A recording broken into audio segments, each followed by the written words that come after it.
1000 விமர்சனம் ராமதாஸ் மேலே இன்னைக்கு நானும் வைக்கிறேன்.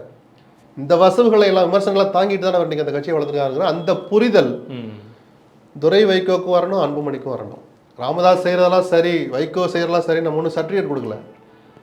இளைஞர்கள் இந்த காலத்துக்கு தேவை தான். அதனால தான் உங்களை கட்சி தலைவராக அவர் ஆக்கினார். அதனால தான் விமர்சனம் வரும்னு தெரிஞ்சு எந்த வாரிசு அரசியலை எதிர்த்து இது திமுக விட்டு வெளியிருந்து மதிமுக தொடங்கினாரோ அதே வைகோ தான் பிள்ளையை கொண்டு வராருனாலே அவர் கொள்கையெல்லாம் தூக்கி தூர போட்டார்னு அர்த்தம். அதனால இந்த இயக்கம் வரணுங்கிறதுக்கு வைகோருடைய மகன்கிறதே அவருடைய தகுதி குறைவாக ஆகாது. அதை நான் ஆதரிப்பேன். வாரிசுங்கிறக்கா அவர் அரசியலுக்கே வரக்கூடாதா? சரி, அப்பா ஒரு கட்சி நடத்திட்டு அந்த வீட்டிலேயே வளர்ந்த ஒரு துறை வைகோ போய் கம்யூனிஸ்டில் சேருவார், இல்லை பிஜேபியில் சேருவாரா? அவருக்கு எது பிடிக்குதோ அங்கே சேருவார். இயல்பாகவே மதிமுகவில் தான் சேருவார். ஒரு அடையாளப்படுத்த நினைக்கிற ஆமாம் விமர்சனத்தை வரும்னு தெரிஞ்சாலும் உங்களை ஆளாக்குறார்.